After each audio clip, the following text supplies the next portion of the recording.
James Bonecrusher Smith, good afternoon. How are you today? Hello, how you doing? Great. Doing real well.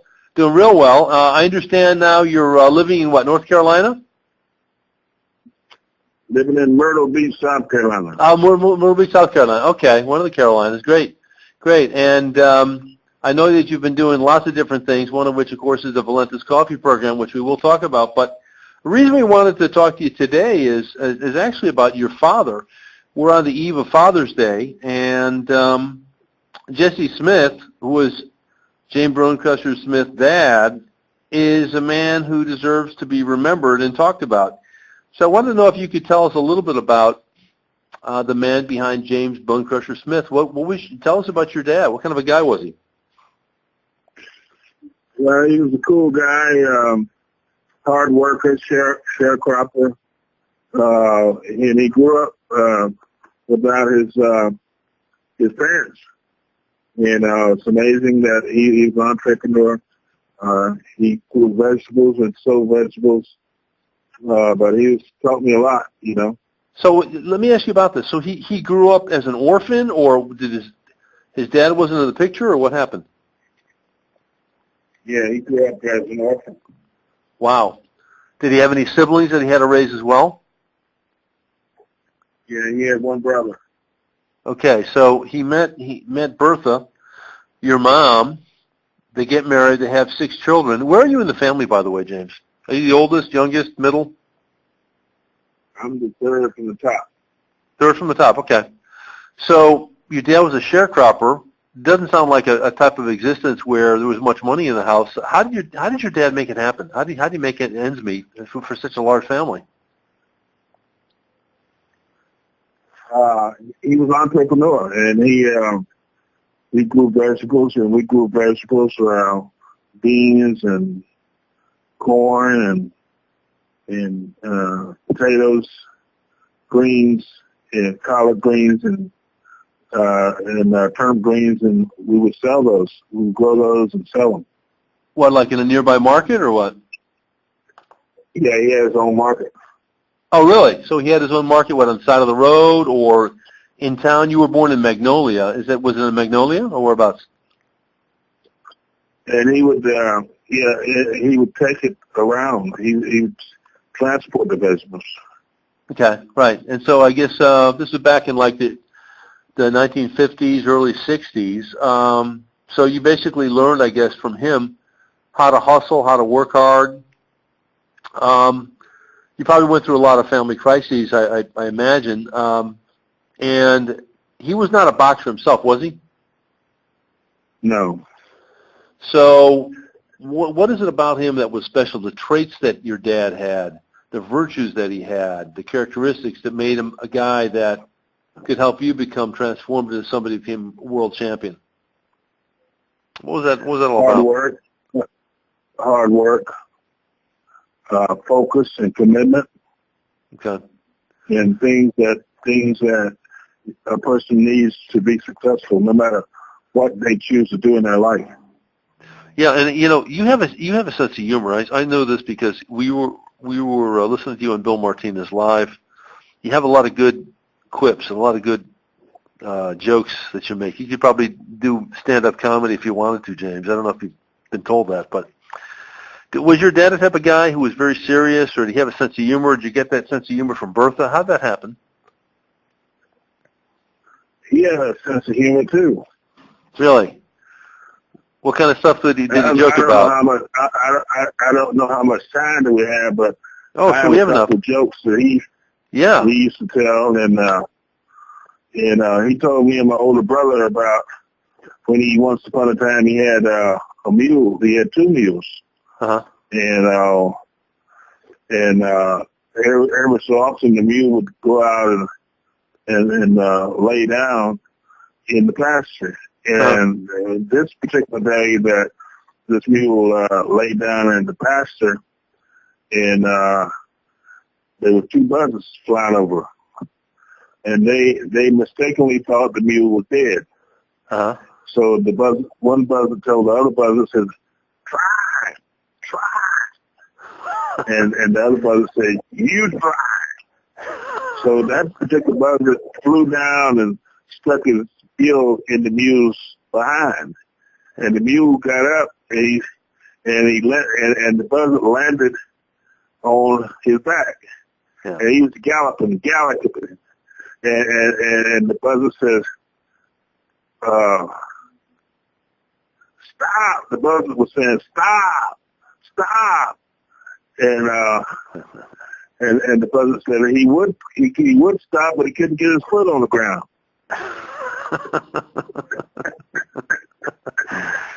pull back, and stop. And he said he would stop, but he couldn't get his foot on the ground, so he was gonna do a Flintstone deal. Oh yeah, with his foot. Great. That's fantastic. So, and then when year did your dad die? When did Jesse Smith pass away? I assume was he still alive? No, he's dead. He died in 2005. Okay, so he saw you beat Tim Witherspoon in Madison Square Garden. Can I ask you? I would love to ask you about the Frank Bruno fight because that was a really big deal. That was an upset. But tell me about the Tim Witherspoon fight. Didn't last too long, but it gave you the title. Was your dad there when it happened? Your mom too, or what? They didn't go to that fight, but they saw it on TV. Great. So then tell us about the Tim Witherspoon fight in Madison Square Garden. What was that like? I think they did go to that one. They didn't go to the Bruno fight in London. But No, right. Oh, they were there. They were there in Madison Square Garden. Okay, awesome. So tell us about that fight and how your parents reacted. Must have been a blast. Well, I was suing the great promoter Don King. Right. And he called me up, Bonecrusher, this is Donald King. And I said, hey, Don, how you doing, brother? He said, Bone, I want to settle this lawsuit with you. I want to give you that world title fight, and I want to give you some money, too. I said, well, Don, that's awesome. I said, Don, who is the fight with? When is it? And where is it going to be? He said, well, I got some bad news, Bone. I said, what's that, Don? He said, the fight is going to be against the guy that beat you last year, Tim Witherspoon. I said, oh, good question. I said, Don, when is this fight, and where is it going to be? He said, Bone, the fight is going to be on HBO television. You got a chance to redeem yourself on HBO. Show the world who you are on HBO. I said, Don, when is this fight, and where is it going to be? He said, Bone, the fight is going to be at Madison Square Garden, New York, and it's going to be next week. I said, Don, you mean to tell me you're going to give me a 7-day notice to fight a guy? The last time I fought him, I had plenty of time to train, get ready, prepare, and he beat me all across the ring from pillar to post. Yeah. He said, yeah, take it or leave it. I said, well, Don, can you give me a minute to think about it? Yeah. I said, well, Don, I was old when I started boxing, but I think I'm going to take this fight because, you don't always get second chances. And if you ever get a second chance, you got to take care of business. Yeah. So I took that fight on a 7-day notice because 7 is God's perfect number. He created the world in 6 days, but on the 7th day he rested. I said, if I hit Witherspoon right, I can put him to sleep. He can rest and tell the story for the rest of my life. So my goal was to take that left ear and drive it to the right ear. And I knew if he didn't go all the way over there, he'd be like Elvis Presley. He'd be all shook up. Did that happen? I think it did, didn't it? Yes, sir. Yes, sir. And that took, First got to go ahead, James. First got to take Mike Tyson 12 rounds when he was a fighter and not a biter. Yeah, that's pretty funny. But, one of the things we're doing in November, we're going to recognize Joe Frazier's daughter, Jacqueline, and Christy Martin, champion, Christy Martin, Pinklin Thomas, champion, and Mike Weaver, champion. I beat Mike Weaver twice. And next year in April, we're going to recognize Don King and Bob. Oh, really? And Al Sharpton. So you need to get on down here at the Myrtle Beach and either in November or next April, the first weekend in April, and it's going to be huge with Don King and Bob Arum. Both of those guys are still big promoters in the 80s. Oh, my gosh. So did you organize this? Still big promoters. Huh? James, did you organize this? Did you? My organizer. Yeah. Did you put this together, or is this just something that? Well, I call on Jesus Christ, and He gives me the directions. Great, man. So Don King, I mean, are you guys? What's that? What's funny about that? Well, you know, I've never heard like that, but it's true. Yeah. You know, it sounds like he's your GPS, I guess, in lots of ways. So Don King, man, is he? He's still in boxing promotion, isn't he? He's in his 80s. Yeah. So Bob Arum too. Matter of fact, Bob Arum's got this big fight tonight with that Tyson Fury. Oh, that's right. Yeah, that's correct. Yeah, in fact, Joe Egan, who's the host of our show, is friends with Tyson Fury. He's going to go be with him for a couple of weeks, I think in Ireland. I don't know where. And so he told me about that. Joe is also Mike Tyson's sparring partner. Was it for a couple of years? And so that's fantastic. That sounds like a blast. I need to have more details on that. I definitely want to. Man, if I could come to that, I'd be tickled pink, boy, to go to that. That'd be a blast. So, just wondering now, you're still working with the Valentis Coffee program, I know. Can you tell us about that and what exactly it has to do, what it means for professional boxers that have fallen on hard times? Can you talk about that, please? Yeah, well, I've given several champions a chance to be partners with me with the coffee business, and I kind of slowed down on it with a little bit because, I'm trying to prepare. I got some big things planned for the Boxing Legends Hall of Fame Mobile Museum. The goal is to get an RV and travel around, put boxing memorabilia in it, and we take it out and we go see the fans because the fans came to see us. Now we go see the fans. That's fantastic. So then the idea is you've got basically kind of like a mini museum on wheels, right? That's the idea? Yeah, the memorabilia, we're going to have memorabilia on there. And Michael Spinks to Ernie Shavers, my partners. And so we definitely got to go to Delaware and with Michael and his fans up there. And we'll go to Las Vegas with Ernie Shavers and his fans out there. Oh, fantastic. Okay, so there must be some a couple of belts in there. Quite a few trophies, a lot of good photos, right? What else is going to be in the museum? Yeah. What do you think you can put on the museum besides? Gloves and shirts and jackets, caps, and, things like that. Okay. So when that goes around the United States, do you envision making that into something whereby you can also sell memorabilia to fans to help benefit your work with fighters?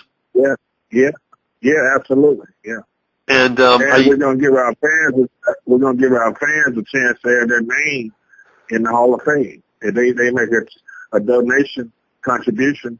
Matter of fact, I like to put this out that we just started a GoFundMe page. Oh, yeah, that's right. I know about that, James. Yeah, tell what's the GoFundMe site, James? Please tell us. GoFundMe.com. GoFundMe.com, and you click Boxing Legends Hall of Fame Mobile Museum. Boxing Legends Hall of Fame Mobile Museum. Okay, I guess that's all separate, broken up into separate words. That's insane all together, I think. Okay, all right. Boxing Legends Hall of Fame Mobile Museum, right? Mobile Museum. Yep, so a person could go on there and make a donation of $5, $10, whatever they want to. You know how GoFundMe works. Of course, yeah. Fantastic. So, James, let me ask you specifically about the Valentis program. Maybe you might have a little bit more time now. I don't know. But if people want to get involved with that and work with you on that to get some great coffee, lose weight, which is what it's also about, and help with your work with professional boxers who fall on hard times, where can they go to find out more information? JamesBonecrusherSmith.com.